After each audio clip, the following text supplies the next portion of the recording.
Hello, I'm Richard Ochs from Baltimore. People who want to end the war in Ukraine would be best served by pressuring the US government and NATO to negotiate, make a deal, make a compromise, and let Russia maintain its control over Donbass and Crimea in eastern Ukraine. Not just to stop the meat grinder war, because it's a stalemate. The line is not moving significantly. Both sides are dug in trenches and landmines. It's just going to kill a whole lot of people for no advantage to either side. But in addition to that humanitarian urge to let Russia have the Russian-speaking sector of Ukraine in their sphere of influence, more importantly than that humanitarian urge is to prevent Ukraine from the sovereignty of placing US nuclear weapons on Russia's border. Ukraine should not be allowed total sovereignty to invite US missiles 15 minutes from Moscow.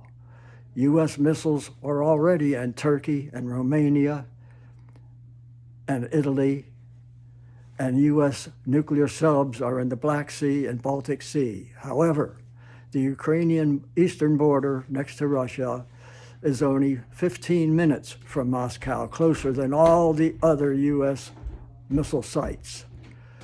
15 minutes is not enough time for the leaders in Moscow to determine whether a report of a missile launch from Ukraine is accurate or not.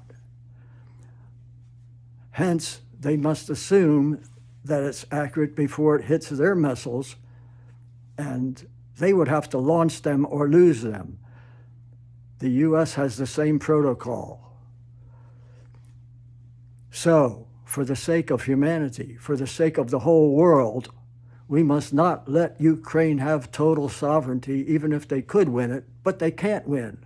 Ukraine has lost eastern Russian-speaking sector of Ukraine. It's a waste of money, except for the profiteering military-industrial complex at the expense of US taxpayers and the expense of the meat grinder in Ukraine, because they're running out of men to fight the war. So for the sake of humanity, not having a nuclear war, accidental or by miscalculation or by first strike planning from a Ukraine border into Moscow, 15 minutes is not enough time. The United States prevented by forcing illegal blockade on international waters against Russia's attempt to put missiles in Cuba. That was not illegal. US has missiles all around Russia. And that's legal. Russian missiles in Cuba would be legal. But what's illegal is the United States set the precedent, set the rule by an act of war on international waters, which Moscow is only following the rule. It's technically illegal for them to invade Ukraine. Nevertheless, the United States set the precedent. And another precedent the United States set was failure to pledge not to have a first nuclear strike.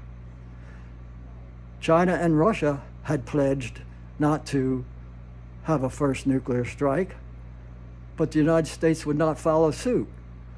So China and Russia dropped their pledge.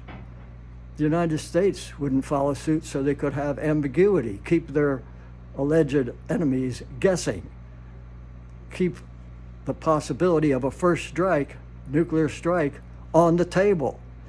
That is illegal by Article 2 of the UN Charter against threatening. So the United States set the precedent in Cuba, which Russia is following. The United States set the precedent concerning no first strike, which now they are following. And the United States broke most of the international anti-nuclear wars.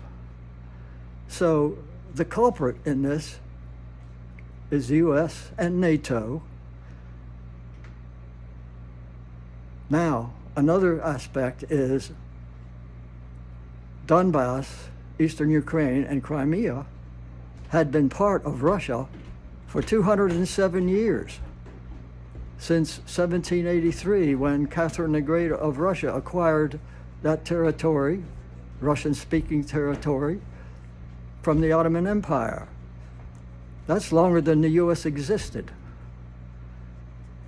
So Putin isn't doing anything more than Abraham Lincoln did, which is to reverse a territorial separation.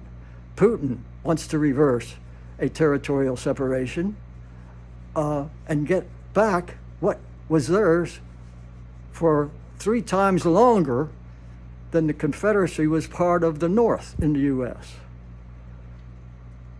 So that may be Putin's main reason to bring the Russian speakers of Eastern Ukraine back into the fold. But our main reason should be to prevent nuclear war by accident or design or miscalculation, by allowing Ukraine to have the sovereignty to put missiles 5 minutes from Moscow, which is not enough time, and they would have to launch theirs or lose them. That is World War III, folks.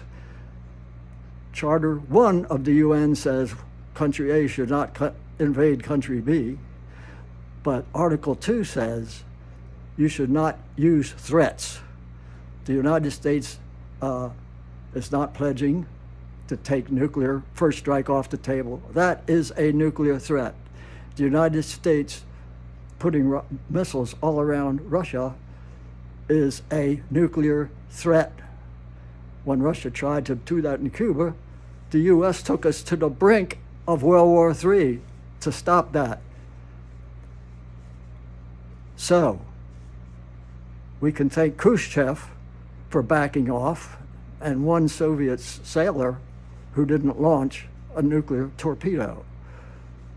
The NATO should do what Khrushchev did in 1962, that is, back off for the sake of all humanity, and not let the military-industrial complex profiteers keep forcing us into the meat grinder in Ukraine that cannot be won, and robbing the US working class of our hard-earned money and threatening World War III.